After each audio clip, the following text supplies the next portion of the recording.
14 दिन गाड़ी रखने के बाद हम आज इसको फाइनल रिटर्न करने जा रहे हैं। मगर ये लेने से पहले जो हमने एक और गाड़ी यूरोप कार से रेंट करने की कोशिश की थी, जिसमें वहाँ के एग्जीक्यूटिव ने हमें गाड़ी दी नहीं और पुलिस भी बुला ली, even though we had a confirmed booking, ये कह के कि आपके सेगमेंट वाली गाड़ियाँ सारी चली गई हैं। तो बहुत ज़्यादा परेशानी से हमें गुजरना पड़ा। मगर जब हमने उसका एक्सपीरियंस शेयर किया तो उस पर ऐसा रिस्पॉन्स आया कि वो कंपनी की नज़र में पहुँच गई चीज़, जबकि मैंने ऑफिशियली कोई कंप्लेन फाइल भी नहीं की थी।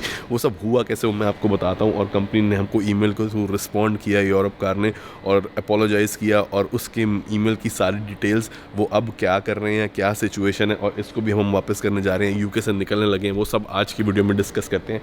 साथ साथ जो है ये गाड़ी भी वापस कराएं, क्योंकि इसका टाइम पूरा हो गया है और जहाँ से हमने इसको उठाई थी वहाँ से नहीं करनी। मगर गाड़ियाँ वापस करने से पहले मेन काम होता है भाई क्लीनिंग। तो इसलिए सफाई सफाई जो है इसके अंदर से सारा सामान निकाल के इसको टॉप अप करा के फिर हम पहुँचते हैं, और रास्ते में आपको बताता हूँ सीन हुआ क्या। Let's hit the dance floor. Don't work too hard, might break a backbone. Return of the Mac, the king is back though.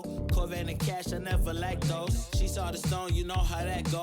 Fatality, my diamonds that. अब जी गाड़ी वापस करने से पहले हम ना थोड़ी सी ग्रोसरी खरीदने जा रहे हैं, क्योंकि हम एक दिन अभी और है यहाँ पर। गाड़ी वापस करने की डेट आज आ गई है। अगर मैं इसको एक्सटेंड कराता तो पर डे 200 पाउंड का रेट आ रहा था, विच इज़ अनबिलीवेबल, क्योंकि मैंने पूरी बुकिंग ही 350 पाउंड में 14 दिन के लिए कराई थी। खैर, विद दैट सेड, मेरे को जब ईमेल आई कंपनी की, पहली बात तो मैं ये क्लियर कर दूं कि मैंने कभी कोई ऑफिशियल कंप्लेन फाइनल नहीं करी। मैंने बस वीडियो बना के अपना जो एक्सपीरियंस था अपनी सब्सक्राइबर फैमिली के साथ शेयर कर दी। Never file an official complain. मगर मुझे लगता है कि मेरे सब्सक्राइबर्स नहीं, हमारी जो सब्सक्राइबर फैमिली है उनमें से कई सारे लोगों ने ऑफिशियल कंप्लेन शायद कंपनी के फोरम पे कहीं पे ईमेल के थ्रू फाइल कर दी। और मैंने कभी किसी को ये भी नहीं कहा कि आप उनकी जो गूगल रेटिंग है वहाँ पे जाके 0 स्टार दो या कुछ भी। बट फिर भी मैंने नोटिस किया कि बहुत सारे सब्सक्राइबर्स ने अपने आप ही बिना मेरे कहे जाके वहाँ पे जो उनकी गूगल मैप्स पे रेटिंग थी एयरपोर्ट की लोकेशन की, उस पे 0 स्टार 1 स्टार वगैरह रेटिंग देनी शुरू कर दी। तो उससे वो मैनेजमेंट की नज़र में आ गया होगा। तो उन मैनेजमेंट के जो यहाँ पे गेस्ट रिलेशन एग्जीक्यूटिव हैं उनकी मेरे को ईमेल आई सेइंग के it was brought to our attention about the poor service that you received and whatever happened। अब exact language तो उसकी मैं भी यहाँ पे रीड करके आपको बता देता हूँ। बट फिर उन्होंने ये भी कहा कि अपोलोजाइज किया उस चीज़ के लिए और जो कुछ भी हुआ वहाँ पे।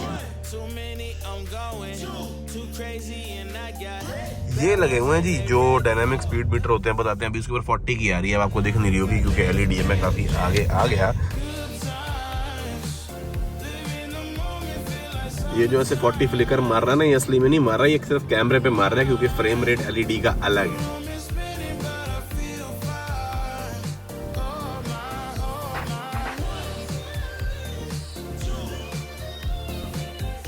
ओके जी, तो वेटरोज की पार्किंग में हम गाड़ी लगा देते हैं। यहीं पे हम आते हैं ग्रोसरी लेने के लिए। हालांकि ये बहुत महंगा है, मगर जो इंडियन प्रिपरेशन सब्जियां मिलती हैं ना यहाँ बहुत बढ़िया मिलती हैं। बस माइक्रोवेव में अपना जो है उसको गर्म करो, होटल में मिल जाता है माइक्रोवेव, और काम हो गया। ये जी बहुत बढ़िया चीज होती है, फ्रेश सामान इसके अंदर होता है। पोकी बोल, नीचे राइस के बेस होते हैं, edamame avocado, very healthy and very nice. ये हम खा लेते हैं दाल के साथ मिक्स करके। Salmon, you need salmon only right? Curry chicken curry, ये बहुत स्पाइसी होती है भैया, सोच समझ के खाने की। 4.2 450 रुपए के आसपास है। चिकन चाउमीन मिल जाते हैं और चिकन जल फरेजी, ये भी बढ़िया रहता है अगर आपने खाने हो। और ऐसे ही यहाँ पे बॉम्बे पोटैटो पड़ा हुआ है, दाल मखनी, पकौड़े शकौड़े सब मिल जाते हैं।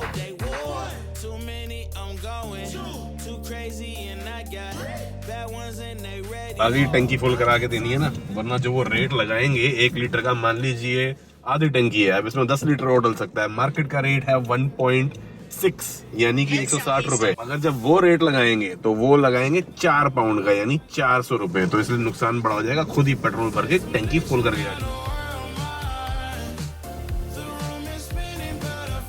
95। कोई कंफ्यूजन हो तो यहाँ लिखा भी होगा। और पेट्रोल यहाँ पे आपको खुद ही भरना है ऑब्वियसली, और पेमेंट अंदर जाके करनी है।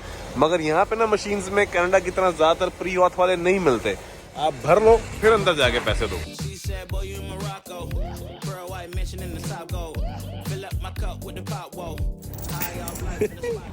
मैडम कह रही सारी चिल्लड़ खत्म करके आओ। Need to keep some for the airport. Yeah, keep some change for coin collection. I have 20 here. Too many, I'm going too crazy and अब जी यहाँ पे भी पेट्रोल जो है तकरीबन 4000 रुपये का आया 25 लीटर सिर्फ, और पूरी यूके ट्रिप में I think we would have burned at least $700 Canadian dollars worth of gas. 40-50 हज़ार रुपये के करीब गैस लगी है, क्योंकि हमने 800 मील पे ये गाड़ी ली थी, मील नॉट किलोमीटर्स, माइल्स, और अब ये 2800 माइल्स हो गई है। We drove 2000 miles. Yeah, you just check that? या 2890। Wow. Did you realize? India में कंपैरिजन करूं तो मेरे ख्याल से दिल्ली से कन्याकुमारी पहुंच गई। Cash, I never lack those. She saw the stone, you know how that go. Fatality, my diamonds that cold. Versace trunks, I hit my backstroke. Knock on the door. वाह जी वाह, सर ऊपर दी लान लगे। Really take is a little taste. Island girl, blue eyes with a little bass. Madam is checking price for extension. It's always cheaper online. Okay check check. A good time, so now it's in the whip, we left that.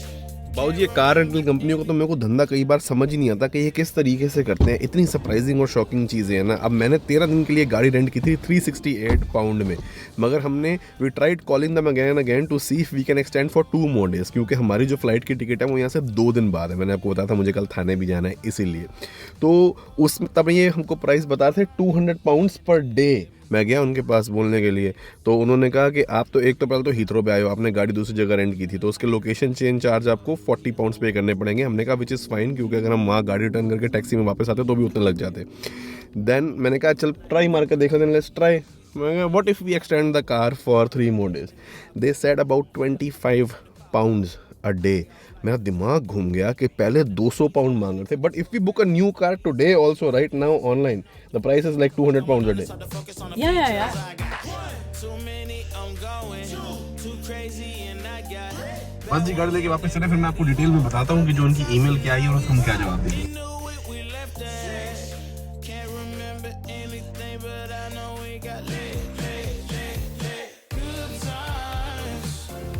उसके बाद उन्होंने लिखा कि having investigated the incident that had occurred with our operations management team, I can advise that the correct process was not followed. तो उन्होंने सीधा पहली line में छूटते ही एडमिट कर लिया, पहले एक तो ये कि पुअर सर्विस, और दूसरा कि करेक्ट प्रोसेस जो है वो फॉलो नहीं। और कई सारे कमेंट्स जो ना ऐसे आए हुए हैं कि गलती आपकी थी, 140 पाउंड फालतू दे देते 10 पाउंड्स पर डे और ले लेते गाड़ी, और बाद में लड़ लेते कंपनी से, आपने इशू को बढ़ाया है, कंटेंट के लिए ये सारा ड्रामा करते हो। तो भाई साहब सीधी सी कैलकुलेशन है, 2-3 वजहें हैं उसकी कि जिस चीज़ में वो काम समझदारी का था ही नहीं। 36,000 रुपये की गाड़ी है, अब मैं उसको 14,000 रुपये फालतू दे दूँ, 1/3 से ज़्यादा कीमत सिर्फ उस गाड़ी के अपग्रेड के लिए जो मुझे वैसे भी मिलना चाहिए था, जो फ्री नहीं है। पहला तो जी मैटर ऑफ प्रिंसिपल, दूसरा ये कॉमन सेंस कि अब आप गाड़ी ले रहे हो उस बंदे से, तो वो तो पहले ही एग्रीमेंट जो कंफर्म्ड है, जो company policy as I understand उसको भी ऑनर नहीं कर रहा। उस बंदे को आप अपना क्रेडिट कार्ड इन्फॉर्मेशन देके उससे गाड़ी ले जाओ, और छोटा मोटा कहीं एक्सीडेंट स्क्रैच लग गया तो उसके पास तो 1 लाख रुपए आपसे चार्ज करने की एग्रीमेंट पहले ही साइन है, क्योंकि एक्सेस अमाउंट होता है एक्सीडेंट के केस में, पहले लाख रुपए आपको भरने हैं। तो वो वहां पे क्या मांगेगा, क्या करेगा, क्या हमारी ऐसी की तैसी फेरे, उसकी तो कोई गारंटी नहीं थी ना। तो वो तो कॉन्फिडेंस की भी बात आ गई। तीसरी चीज एक ये भी है कि अब वो हमें देता महंगी गाड़ी, जितनी गाड़ी महंगी होती है उतना ही उसका इंश्योरेंस का एक्सेस बढ़ जाता है।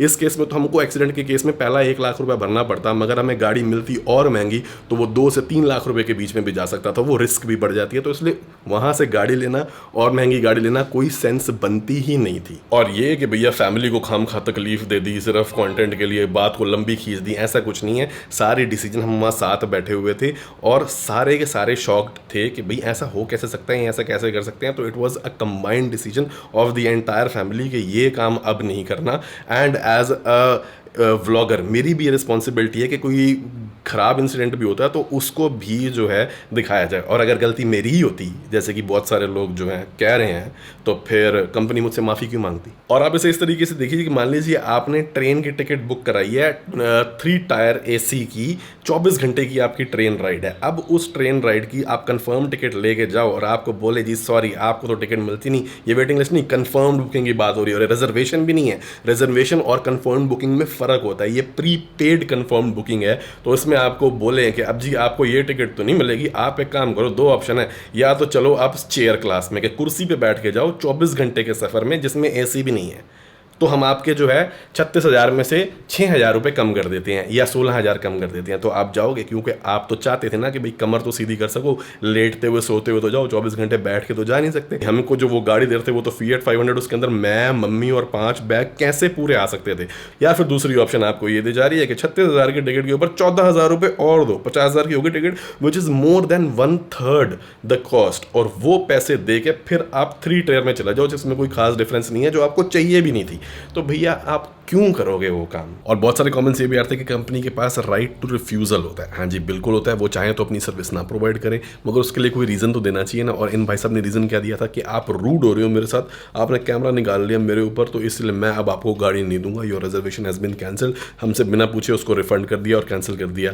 तो मैंने भी कंपनी को यही बोला है कि जी आप, जहाँ तक रूड होने की बात है, सिक्योरिटी कैमराज आपके भी लगे हुए थे, आप देख लो। अगर उसके मना करने से एक बार भी पहले या मैंने कैमरा निकाला हो या फिर रूडली उससे बात करी हो तो मेरी गलती है, मैं मानता हूँ और मैं अपोलोजाइज़ कर लूँगा, क्योंकि आप इन्वेस्टिगेशन तो कर ही रहे हो। और अगर कंपनी के पास एनी टाइम सर्विस रिफ्यूज़ करने की राइट है तो फिर हमारे पास भी राइट है ना कि हमारी सर्विस अगर रिफ्यूज़ हो जाए ऐसे इस तरीके से, तो हम उसको शेयर भी करें और लोगों को अवेयर भी करें कि भाई ऐसा भी हो सकता है, be prepared for this scenario as well. उसके बाद यूरोप कार कहती है कि रेस्ट अश्योर्ड टिपिकली हमारी सर्विस ऐसी नहीं होती है। मैंने कहा हाँ जी मेरे को बिल्कुल पता है, मैं पहले आपसे कई बार गाड़ी रेंट कर चुका हूँ कनाडा से लेके। As a matter of fact पिछली जॉर्डन सीरीज़ के अंदर भी मैंने यूरोप कार से ही गाड़ी रेंट की थी। स्टाफ बड़ा प्लेजेंट और हेल्पफुल होता है, वो कर देते हैं भाई, आमतौर पे ऐसा नहीं होता। This was like a one of experience, company का इसमें कोई मेजर फॉल्ट नहीं था। फिर वो जी कह रहे हैं your unfortunate experience has been shared with Europcar management team and the internal investigation is being conducted out,